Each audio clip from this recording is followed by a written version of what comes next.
alternate yung ano dito, yung pagdadrive. Nagulat ako kasi si Kuya Tul, pumasok siya doon sa side. Akala ko siya yung driver. Ito pala yung driver. Nasa left side pala siya. Departing to be two parts. At the first part, we're gonna drive around 30 minutes to the first checkpoint. So in that checkpoint, you can have many choice to have like a breakfast. And then when we finish our breakfast, we're gonna drive more around 50 minutes or 1 hour to the mountain. But don't worry, because today you guys have 6 stations to go. Okay. 6 stations, so it means you're gonna travel until you full travel like that. It's gonna be 2 waterfall, 1 village tour, peak of the mountain, and our highlight at the Twin Pagoda. And then before we go back, we're gonna stop at the local market that you can have a chance to bring some souvenir to your parents, or maybe just for you. Okay, right now you stuck with me, nah? Cannot going anywhere. Right now, before I leaving you guys to take a rest, I will teach you guys about my culture that you can use to say hello to every people in the world. So Thai people, when we want to say hello, we're gonna do like this. You may see it already. This one we call why. Why is the hand together like this? Our culture. So we have 3 levels of it.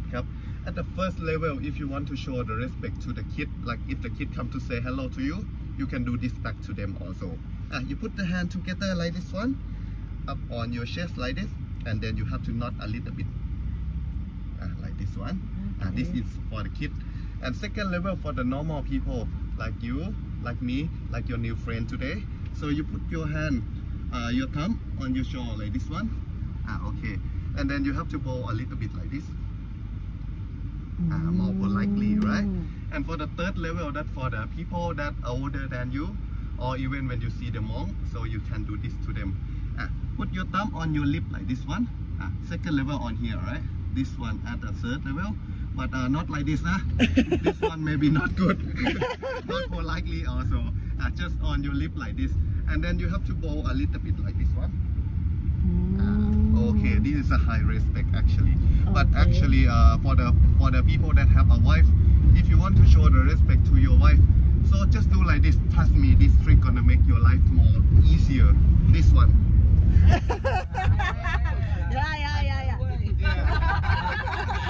Give the money to her. Your life gonna be more easier for sure. Trust me, guys, based on my true story. Okay. And Thai people, when we want to say hello, we're gonna say Sawadee. Sawadee means hello in Thailand, but actually you can use to say goodbye also. When we meet, we Sawadee. So when we goodbye, we Sawadee also.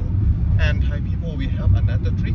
So if you want, if we want to finish our conversation, we're gonna say krap or kha. Every time we finish our conversation, krap and kha is like a poly word, like a sir, yes sir in your country. So if you are the man, you have to say Sawadee krap, and if you are the woman, you have to say Sawadee kha. You got it, right? Yeah. Okay guys, if you got it, so right now I want you guys to try, because today we not say hello yet. Please turn your head to the new people beside you and do like this one. We're gonna Sawadee together. Okay. To meet you in Thailand, you say Khop Kun. Khop Kun. Yes, for the man Khop Kun Krap. For the woman, so Khop Kun Kha. Okay guys, Khop Kun Krap. Khop Kun Krap. So nice. Nice information. Ang galing nung may orientation, kaya good job. Hindi may playground sila.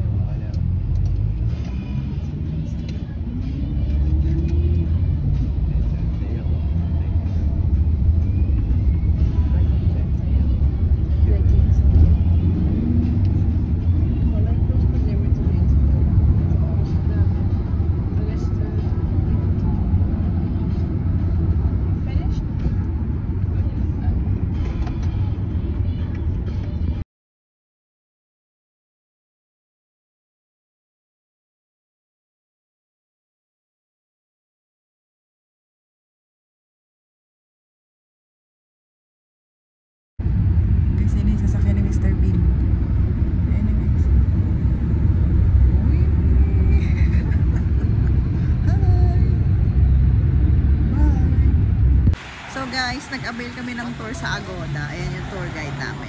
So ngayon, stop over kami dito sa PTT station. Okay. So we only have 15 minutes daw. Dito kami, may suggestion yung tour guide. Sabi niya, Nana Bakery. Nana!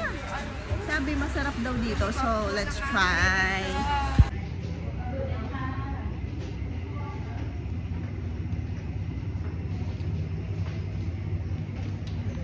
One chocolate. This one. And then another ham and cheese. And that's only. Ha? Grabe yung English ko, hindi ko naintindihan.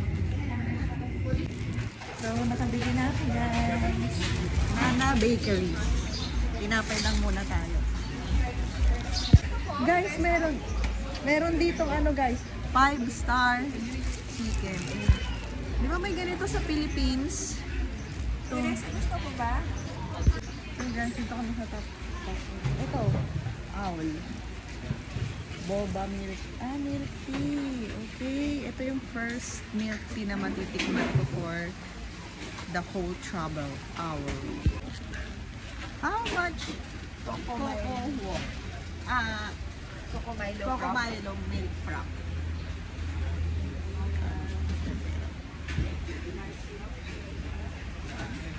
$100. No.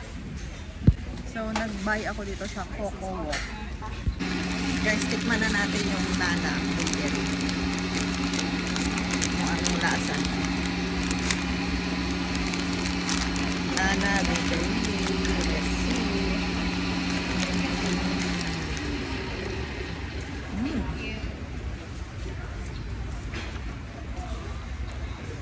Guys, hindi ko din ma-distinguish kung ano yung masarap kasi favorite ko yung chocolate. So guys, titikman na natin Coco Walk. Pinicture mo ba yung ano natin? Dahil wala akong malasahan. Dapat pala haluin.